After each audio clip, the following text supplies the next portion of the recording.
Alright guys, today we're going to teach you how to do a popular exercise, the DB chest pullover. Leave a thumbs up if you guys are excited to learn how to do this exercise to actually hit your chest properly. Let's dive into it.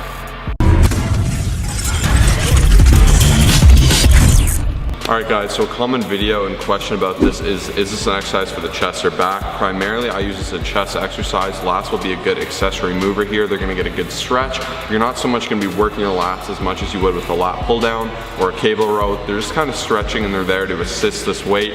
The key here is to get a big kind of expansion of the chest and a huge contraction alongside that while getting that nice big drag and really feeling it out. I'm going to show you the key tips to make sure it's done properly, so let's dive into that. Okay, so a couple things when you guys do it.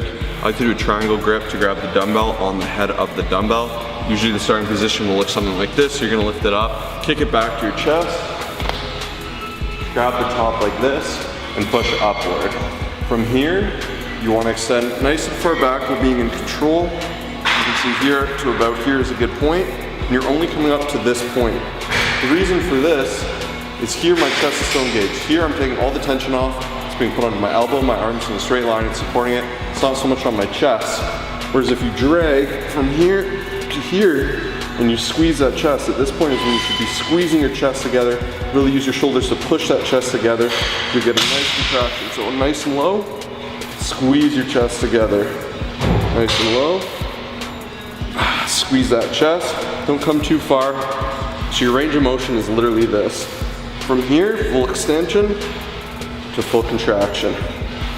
I got that tip about how far to go inward from your boy Kai Green. He's huge, he knows what's up. And when I did that small change, this changed this exercise completely. So I have that strong postured back once again, going as far back as my chest expands. If I go back any further, I'm just putting too much tension on the lat, and then it can become a lat exercise. So just extend that chest, come up, and you can see full contractions here. If I go here, I'm losing it, and I'm gonna be putting all the weight onto my arm, because when you're just holding something straight with your arm, it's just balancing it, that's all. Putting a little bit of tension on the shoulder, but not the movement you want, which is the chest. Use a lighter weight, do a little bit of reps, and make sure you're getting a good squeeze with this. I'm gonna show you 3 common mistakes and how to fix them. So common mistake number 1, I see far too many people doing this. They're actually bending at the elbow. They're turning this into a skull crusher or a tricep extension, and they're not actually contracting the chest, which is what we're trying to do. So you guys wanna make sure you have a slight bend in the elbow at all times. Your arms aren't fully straight, but they're also not bending throughout the movement. And common mistake number 2, even though Josh already touched on it, I'm gonna let my boy Kai explain it. Wow. 6.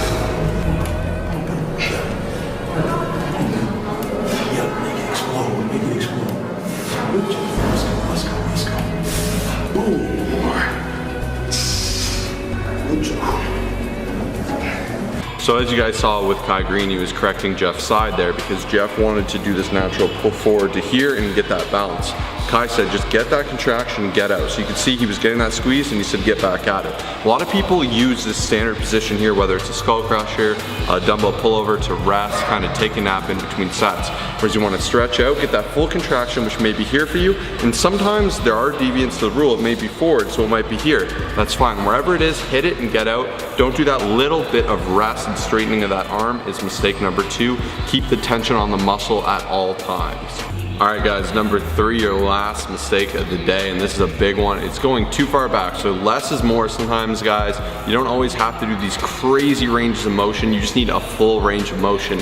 Any full range of motion is where you fully extend and contract a muscle. That's how you're gonna work it optimally. If you guys are doing any more, chances are once again, you're taking the tension off. So like we said, going forward, you can take the tension off the chest. You can do the same thing by reaching too far back. By recruiting so far back, you're gonna really change your lats from being the accessory movers to being the primary movers. And that is not what you want if you're targeting the chest, if you're doing a chest dumbbell pullover. So once again, you wanna just go far back enough where I have that full extension, not so far back that it's gonna cause kind of like my scapulas to retract, my chest to push forward, and my lats to take over. Especially you're gonna get this wonky transition time when you have it all in your lats and then you kind of buckle it forward to your chest. It's gonna strain your shoulder. It's gonna just feel very uncomfortable, unnatural. It's gonna be lifting you back, and you're gonna potentially harm yourself, especially if you're doing too much weight. So avoid that by doing the form properly, as we previously demonstrated, by just fully elongating and contracting. That's it.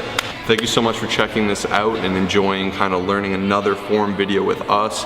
We're online fitness coaches, guys, so if you guys want really effective programming, you need help with weight loss, you want a good routine that will actually help you gain muscle, lose fat, and achieve your goals faster, contact us. Go to the links in the bio, head to our website, www.colossfitness.com. Be sure to check out our other form videos and fix that form now. We'll see you in the next video. Peace.